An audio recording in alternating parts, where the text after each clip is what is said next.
What conspiracy theories do you think are too logical to ignore? This one isn't as serious as most of the ones on here, but I enjoy it and have gotten into many a convo about it. In the 2017 NBA playoffs, a player named Markieff Morris, who at the time played for the Washington Wizards, hurt his ankle in game 1. This was only 11 minutes into the game, and he didn't return. The injury looked like he would be out for a couple weeks and no one expected him to play game 2, but he showed up game 2 and played as if he was never injured. In fact, had his best game statistically of the playoffs to that point. Here's where it gets interesting. Markieff Morris has an identical twin brother named Marcus who also plays in the NBA. His brother was playing for the Pistons, who were eliminated from the playoffs already. The theory is that Marcus played for his brother. Both brothers have the exact same tattoos and don't have any super apparent different traits. Here's the Ringer's breakdown on it. NBA playoffs Markieff Marcus Morris twins conspiracy corner EA07A7499F8C. So my dad actually confirmed a popular Reddit conspiracy theory. I told him about the laundry detergent caps have the full line too high on purpose. And he told me this was true. He interned at PG, and they taught him the full line was for the highest level of cleanliness our product can give. You can get away with using much less detergent. Denver Airport being a fallout shelter for the elite. The fact that it went like $1 billion over budget and all the symbolism. 1. Kennedy gets elected. 2. Kennedy is critical of the CIA, his own VP and military for wanting to turn the Cold War into a hot one and the willingness to perform false flag operations project northwards to do it. 3. Kennedy is shot. 4. His VP takes power. 5. Classified. Pretty sure I saw it here on Reddit at one point, but someone brought up the art trade. That these $1 million art shows individual pieces that go for insanely high prices are just a way for money laundering. David Miscavige, the chairman of the Church of Scientology, definitely murdered his wife and is getting off scot-free for it. Him and his wife got into a pretty heated argument in 2007, and she hasn't been seen since. Lawyers hired by David claim she is still alive and devotes 100% of her time to work at the Church of Scientology, which is why she hasn't been seen since August 2007. In 2013, a former member of the church had filed a missing person report that was closed after a few officers had spoken and seen Mrs. Miscavige. Even though there's no evidence whatsoever of this meeting, all missing persons reports now are turned down, since this investigation is forever closed. Amazed that I haven't seen Gary Webb mentioned. Expose the CIA for assisting in drug trafficking and commit suicide with 2 bullets to the head. This one is small and local, but still too insane to ignore, and just came up today. Just recently, our small suburban town's favorite gas station went out of business. Everyone went there. The guy who ran it was the mayor. He retires and sells the property after an issue with the ground underneath the gas pumps. They tear down the gas pumps and keep the garage. Mavis Tire bought the property and opened a new store. A few days after the Mavis opens, someone posts a picture on Facebook of an intersection at a road near it with nails all over the road. The guy theorizes that a box of nails fell off of a construction truck. The police come clean it up, and it seems all is well. Fast forward a few days later, and people are commenting on the post that they're finding nails in their car tires. Not just from that intersection.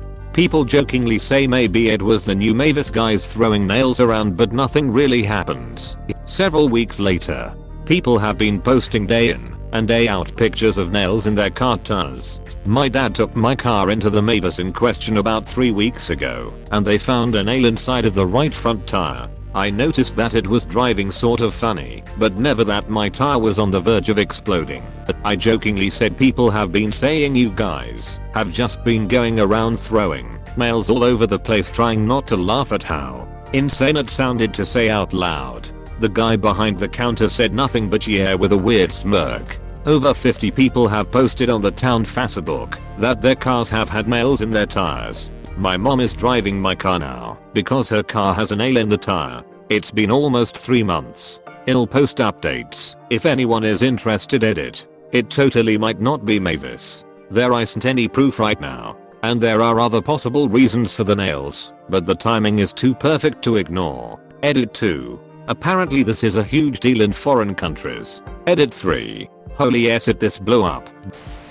The Denver airport theory. I mean, the capstone of the building literally has the Freemason logo on it. There's some weird ass apocalypse murals on the walls. The runways look like a swastika. And there's a 50-foot tall horse statue with red glowing eyes. I mean, seriously, who the duck designed that place?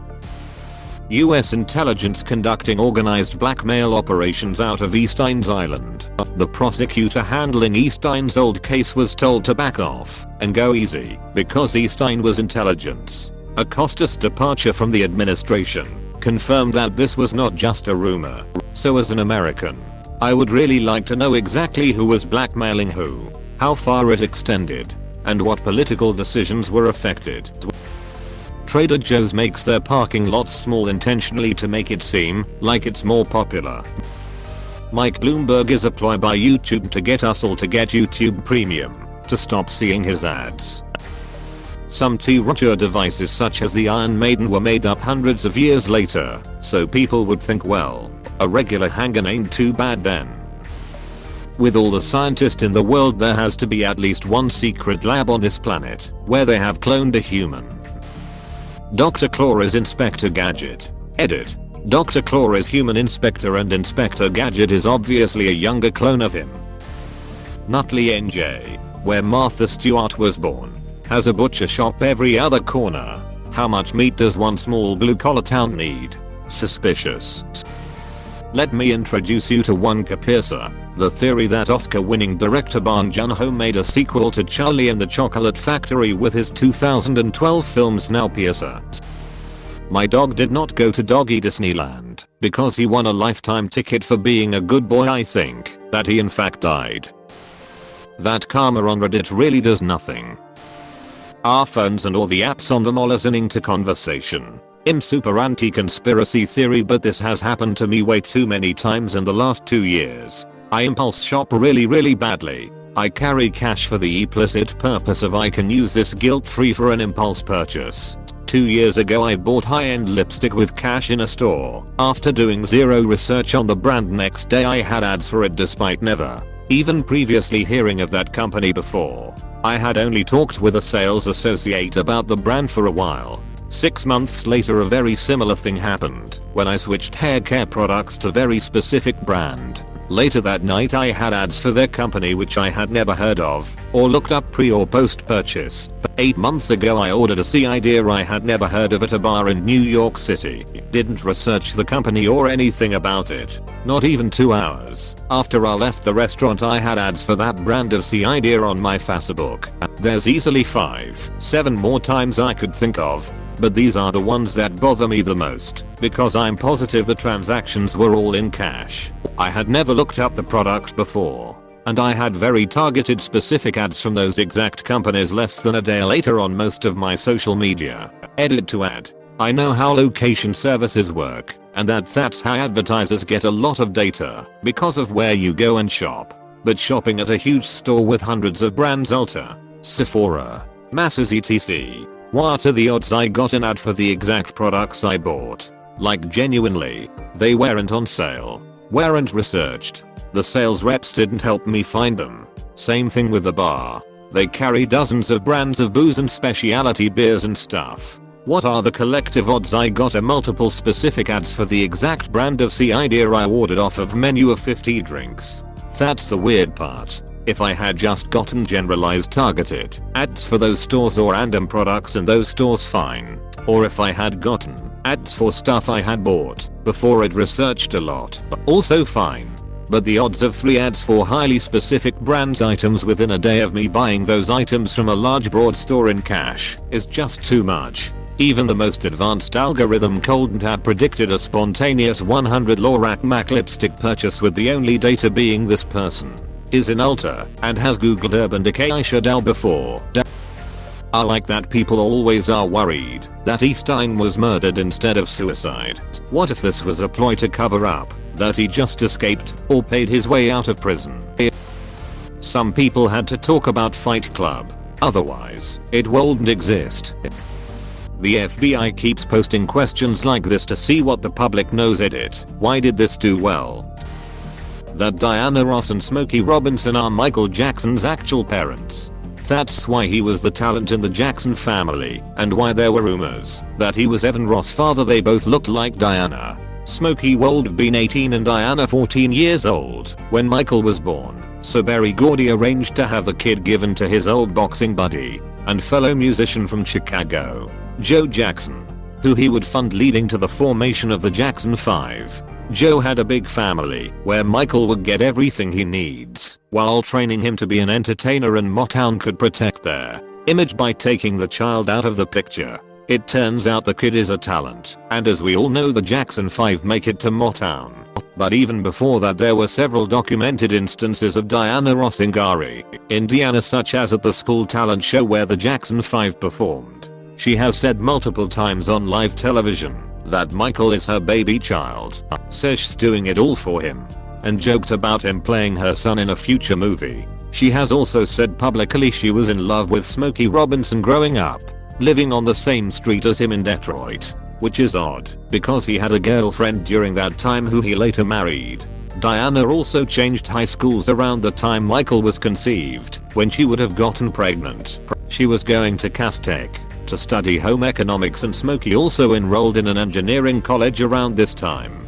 Because they were soon to be parents and Motown hadn't broke big yet, a decade later the Jackson 5 auditioned for Motown in Detroit, then did a second performance at a Motown get-together at Berry's house, and Michael has stated that at that point Diana told them she wanted to take special interest in their career.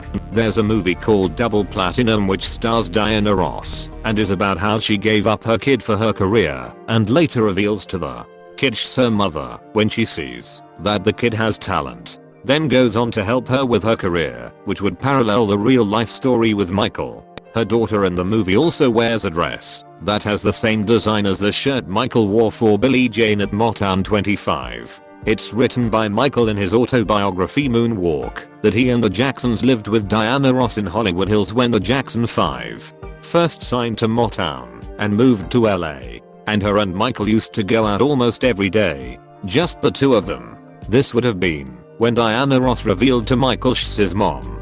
He would have been about 10 years old, and that's why he became quiet and shy from then on. This wouldn't be her only time doing this. When she had a daughter with Berry Gordy, she didn't tell her who her father was until she was 13. Smokey Robinson also stated when he was leaving the Larry King interview shortly after Michael passed away that one of his fondest memories of Michael was when he used to go golfing at the age of 10 or 11 with him and Bobby Taylor, who is said to have discovered the Jackson 5, even though their first album at Motown was presented by Diana Ross. This was also what Michael meant in the song Billie Jean when this happened much too soon.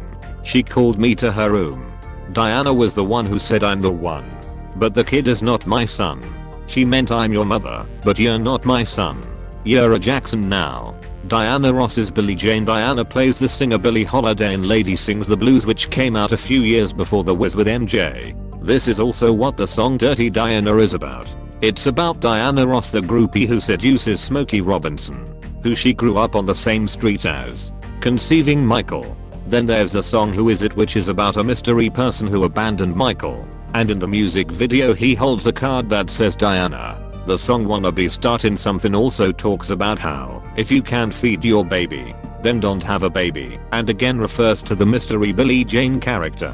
He references Ain't No Mountain High Enough in the song Leave Me Alone, and says don't you come walking begging back mama. He also references Ain't No Mountain High Enough in the songs Baby Be Mine, Speechless, and Keep the Faith. This is all also why you see a weird S-cell dynamic between Michael Jackson and Diana Ross, but you will never actually see a picture or video of them making out. Recently a video surfaced of Diana Ross singing You Are Not Alone to Katherine Jackson, just like how she probably used to sing Ain't No Mountain High Enough to Michael when he was living with her. This is seen in the aforementioned movie Double Platinum as well. Diana sings her lost daughter to sleep with the famous song. And in TMZ's video the last time we saw Joe Jackson, an old senile Joe says I raised Michael. Here's my son and Quincy Jones knows better. I don't talk about it. No way. Hes defending the supposed fact that Michael is his son for a seemingly unknown reason. And even in past interviews he always emphasized Heather Jackson. After MJ's death, Joe, when interviewed, said he was doing great. Meanwhile, Smokey Robinson went on the Larry King Show and praised MJ as an artist. This theory explains why Michael not only looks like Diana Ross and has the same features and eyes as her, but also explains why his facial structure looks like Smokey's. Their profiles and ears are completely identical, and why he was a musical prodigy who had the stage presence and songwriting abilities of his real parents Diana, Smokey, Michael are the only 3 musicians besides the Beatles who have 2 stars each on the Hollywood Walk of Fame, one for being a member of their original groups and one to celebrate their success as a solo artist, as well as having a very soft voice, which both Smokey and Diana and Evan Ross have in common. Here you can see how much different his eyes looked from his brothers and how much they looked like Ross eyes. Now you can see why his personality developed the way it did. It's why he acted like an orphan and called himself Peter Pan and built Neverland to help disadvantaged kids. Why he isolated himself from his family and could never manage to have a normal relationship with women.